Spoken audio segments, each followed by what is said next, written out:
우리는 지난 편을 통해 우리가 악한 영과 대면하기 위해서는 먼저 무엇이 준비되어 있어야 하는지에 대해 살펴보았습니다.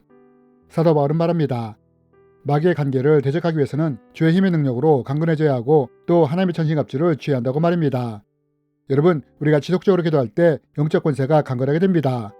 또한 우리가 거룩해지려고 애를 쓰며 믿음과 신앙을 지켜나갈 때 우리는 거룩한 영적인 전신갑주를 입게 됩니다. 그리고 이렇게 우리가 영적으로 준비되었을 때 영적인 주도권을 가지고 악한 영과 대면을 싣게 되는 것입니다. 그렇다면 여러분, 우리가 이렇게 영적으로 준비가 되었다면 우리는 어떻게 주도권을 가지고 악한 영을 대면할 수 있을까요?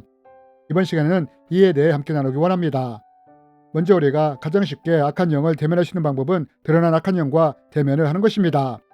예를 들어 예배 중에 악한 영이 드러났다든지 혹은 주위에서 귀신 들린 사람을 만났다든지 또는 누군가가 귀신 들린 사람의 축사를 부탁할 때 우리는 이때 악한 영과 대면을 할 수 있습니다. 그리고 우리가 이렇게 악한 영을 대면하게 된다면 이때 우리가 먼저 해야 할 것이 무엇이냐?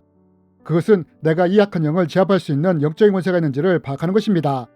그럼 여러분, 우리는 우리의 영적 권세의 수준이 어떠한지를 어떻게 파악할 수 있을까요? 이럴 때는 이렇게 하시면 됩니다. 악한 영을 향해 이렇게 명령하는 것입니다. 내가 예수 그리스도의 이름으로 명하노니 악한 영은 잠잠할지어다 라고 반복해서 명령하는 것입니다. 만약 이때 악한 영이 이 명령에 복종을 한다면 우리의 영적 권세가 악한 영보다 강한 것입니다. 반대로 우리가 명령을 했음에도 불구하고 악한 영이 무시를 한다거나 공격적인 자세를 취한다면 이때는 우리의 영적 권세가 약하거나 우리의 영적 권세보다 악한 영의 권세가 더 강한 것입니다. 만약 이렇다면 이럴 땐 악한 영을 대면하거나 대적하지 않는 것이 좋습니다. 오히려 이럴 때는 이것을 감당할 수 있는 사역자에게 문의를 해야 합니다. 그러나 이렇게 말하면 어떤 분은 이렇게 반문을 하실 수도 있습니다. 아니, 우리가 예수 이름으로 명령을 하는데 어떻게 악한 영이 이 예수 이름의 명령을 무시할 수 있느냐라고 말입니다. 그런데 여러분, 만약 우리 가운데 이런 생각을 가지고 계신 분이 계시다면 여기서 알아야 할 중요한 영적인 원리가 하나 있습니다. 그것이 무엇이냐?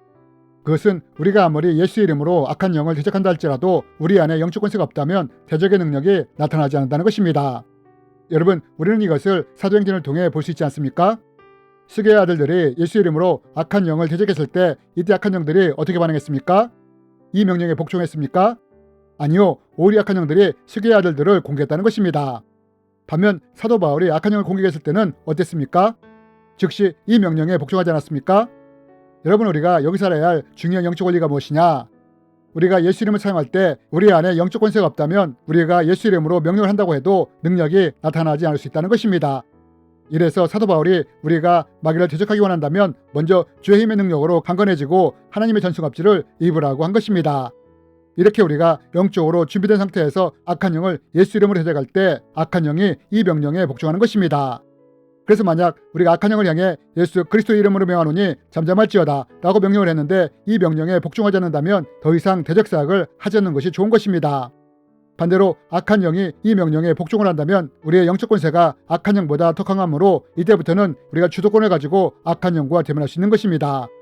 그렇다면 여러분, 이렇게 악한 영이 우리의 명령에 제압이 되었다면 이때부터는 우리가 어떻게 해야 할까요? 우리는 이것을 성경을 통해 배울 수 있습니다. 여러분, 누가복음 8장 말씀에 보면 예수님이 악한 영과 대면하신 장면이 나옵니다. 예수께서 내 이름이 무엇이냐 물으신즉 이르되 군대라 하니 이는 많은 귀신이 들렸습니다. 여러분, 예수님이 악한 영을 대면했을 때 뭐라고 말씀하셨습니까? 너의 이름이 무엇이냐 하시며 악한 영의 이름을 묻습니다. 그래서 악한 영은 자신을 군대라고 말합니다. 여러분, 만약 우리가 악한 영을 대면하면서 잠잠하라고 명령을 했는데 악한 영이 이 명령에 복종을 한다면 이때 우리는 예수님처럼 악한 영에게 이렇게 물을 수 있습니다.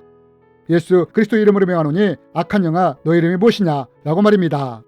그런데 여러분, 우리가 여기서 유념해 두어야 할 것은 예수님의 권세는 너무나 강하기에 예수님이 명령을 하자마자 악한 영이 대답을 했지만 실제 현실에서는 악한 영이 자신의 이름에 대해 쉽게 말하지 않는다는 것입니다. 왜냐하면 악한 영은 자신의 정체가 드러날 때 오래 버틸 수가 없다는 것을 알기 때문입니다. 이런 이유로 악한 영은 어떻게든 자신의 정체를 말하지 않으려고 하는 것입니다. 그래서 우리에게는 예수님 수준의 영적 권세가 없기 때문에 악한 영에게 이름을 물을 때는 여러 차례 반복해서 명령을 해야 합니다.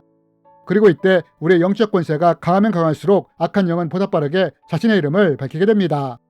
하지만 여러분, 악한 영이 자신의 이름을 밝힐 때 꼭 조심해야 할 것이 있습니다. 그것이 무엇이냐? 이 악한 영이 진짜로 자기 이름을 말하는지 거짓말을 하는지를 분별할 수 있어야 한다는 것입니다. 저는 축사사역을 하던 초창기에 이런 체험이 있습니다. 한 분에게서 악한 영이 드러났습니다. 저는 이 악한 영을 향해 예수 이름으로 너 이름이 무엇이냐 라고 반복해서 물었습니다. 그러자 악한 영이 뭐라고 대답을 했느냐? 자기를 김아무아무개라고 말을 하는 것이었습니다. 사람의 이름을 댄 것이었습니다. 그러면서 그 사람을 흉내내는 것입니다. 저는 함께 동행했던 분에게 혹시 이 김아무개라는 사람을 아십니까? 라고 물었습니다. 그랬더니 그분은 3개월 전에 죽은 친척분 중에 한 분이라고 말을 했습니다. 그렇다면 여러분, 악한 영이 자신을 김아무개라고 했는데 그럼 이 악한 영은 그 죽은 사람일까요? 여러분, 어떤 사람들은 말합니다. 악한 영인 귀신은 사람이 죽어서 된 것이라고요. 여러분, 왜 이런 사람들이 귀신을 사람이 죽은 존재라고 말하는지 아십니까? 그것은 귀신이 자신이 누구라고 사람 이름을 댈 때 이것이 사실이라고 믿기 때문입니다. 하지만 이것은 진실이 아니라 거짓의 영인 악한 영에게 속아 미혹되어서 이런 말을 하는 것입니다. 사실 악한 영은 죽은 사람이 아니라 타락한 천사들이 귀신인 악한 영이 된 것입니다. 그리고 단지 악한 영들이 죽은 사람을 흉내내는 것에 불과한 것입니다. 이런 이유로 기독교에서는 죽은 사람이 귀신이 된다고 말하는 것을 이단이라고 말하는 것입니다. 그러면 여러분, 실제로 악한 영들의 이름은 무엇일까요? 사실 악한 영의 이름은 사람의 이름이 아니라 악한 영이 하는 일이 그 악한 영의 이름입니다. 만약 악한 영이 음란의 죄를 짓도록 조장한다면 이 악한 영의 이름은 음란의 영인 것입니다. 자살을 하도록 조장한다면 그 악한 영의 이름은 자살의 영인 것입니다. 그러므로 우리가 악한 영에게 너 이름이 무엇이냐 묻게 된다면 이때 악한 영은 자신을 죽음의 영, 분노의 영, 자살의 영과 같은 이름으로 말을 한다는 것입니다. 단 성경에서는 거라사 광야에 있던 악한 영들이 자신의 이름을 군대라고 말했는데 이들이 이렇게 말한 이유는 악한 영이 너무 많아 일일이 이름을 다 말할 수 없었기에 자신들을 군대라고 통칭하여 말한 것입니다. 그러므로 여러분, 만약 귀신이 자기 이름을 사람 이름으로 한다면 이것은 거짓말이므로 이것에 미혹되면 안 됩니다. 여러분, 악한 영은 본성적으로 거짓의 영입니다. 툭하면 거짓말을 합니다. 그래서 저는 사역을 할 때 거짓의 영인 악한 영이 너무 거짓말을 잘하는 것을 알기에 먼저 이렇게 명령을 하며 질문을 합니다. 내가 예수 그리스도의 이름으로 명하노니 이 악한 영아, 내가 거짓말을 한다면 혀가 꼬여서 말이 나오지 못할지어다 라고 먼저 명령을 하는 것입니다. 이렇게 명령을 하고 질문을 하면 악한 영이 거짓말을 하려고 할 때 혀가 꼬이면서 말이 나오지 않기 때문입니다. 이렇게 악한 영을 제압하며 질문을 하는 것입니다. 이름이 무엇이며 언제 침투해 들어왔으며 그 안에서 무엇을 했는지 안의 악한 영은 몇 마리나 되는지를 묻는 것입니다. 그리고 이것을 보통 축사사역에서는 악한 영을 취조한다고 말을 합니다. 경찰서에 범죄자가 오면 형사가 그 사람을 취조하지 않습니까? 이처럼 악한 영을 취조하는 것입니다. 그리고 이렇게 악한 영을 통해 정보를 얻는 것입니다. 그럼 왜 굳이 이렇게 악한 영으로부터 정보를 얻느냐? 이렇게 우리가 정보를 알고 그 악한 영을 대적할 때 훨씬 쉽게 악한 영을 쫓아낼 수 있기 때문입니다. 그렇다면 여러분, 우리는 이런 악한 영을 어떤 식으로 쫓아낼 수 있을까요? 이에 대해서는 다음 편을 통해 자세히 나누기 원합니다. 주님의 이름으로 여러분을 축복합니다.